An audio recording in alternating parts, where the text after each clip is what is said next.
Throughout history, numerous cities worldwide have been settled and built on hillsides, where one can observe the myriad urban challenges they face due to their topographical conditions. However, beyond issues related to their urban infrastructure or transportation systems, which can become more complex due to the geography, hillside urban occupation typically involves various intersections of social, environmental, and economic issues. These settlements are often inhabited by vulnerable and low-income communities, driven by a variety of motivations. Frequently, the lack of information about certain hazards, coupled with the scarcity of adequate housing policies, leads to decisions and actions that place these communities in high-risk situations, especially during the rainy season, resulting in a cycle that disproportionately affects the most marginalized residents. The search for affordable housing, proximity to work or the city center, or simply the lack of viable housing options and public policies are some of the reasons why many families occupy hillside areas in cities, where they find cheaper and apparently accessible land.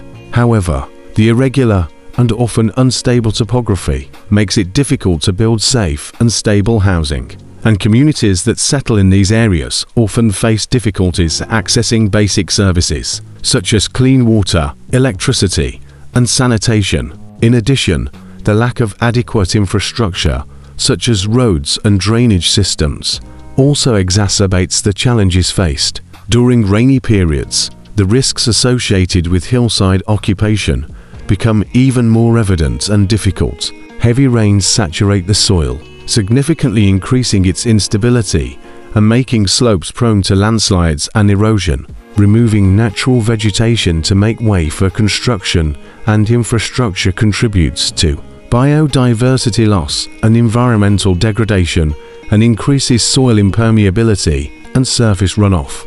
Unprotected slopes may collapse under the weight of water, leading to the destruction of homes and road blockages and causing severe injuries and loss of human lives. In this context, it is also important to relate the discussion about urban occupations on hillsides to environmental racism, a term increasingly present in contemporary debates and embedded in many challenges faced by cities. Environmental racism refers to the unequal distribution of negative environmental impacts, which often disproportionately affect racially and economically vulnerable communities. In hillside cities, this dynamic is evident, as it is precisely Black and poor communities that are most affected by the issues mentioned, and are also the most highlighted and covered in the news due to the losses they suffer.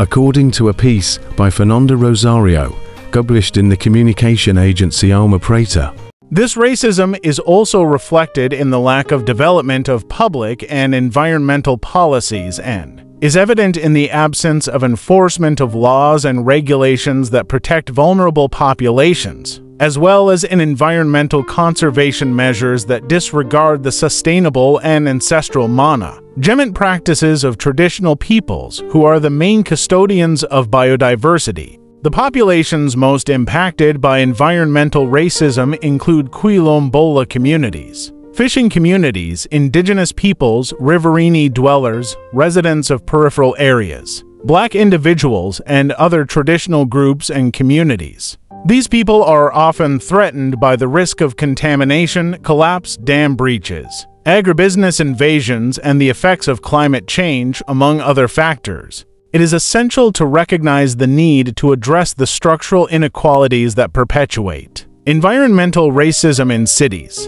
Through the discussion of urban occupation on hillsides, it is possible to visualize the intersection between social inequality, vulnerability, and environmental racism, where low-income communities, often composed of ethnic and racial minorities, are disproportionately affected by these events, which are often still portrayed and perceived as natural. To tackle these complex challenges effectively, we must take an integrated approach, which means looking beyond just housing and safety concerns to consider the social and environmental factors at play and the unique characteristics of each terrain and urban setting. This approach demands the active participation of affected and vulnerable communities, bolstering public policies aimed at housing, and implementing robust disaster prevention measures in areas prone to landslides and other hazards. We can foster safer and more equitable communities where residents can live with dignity and security in our cities.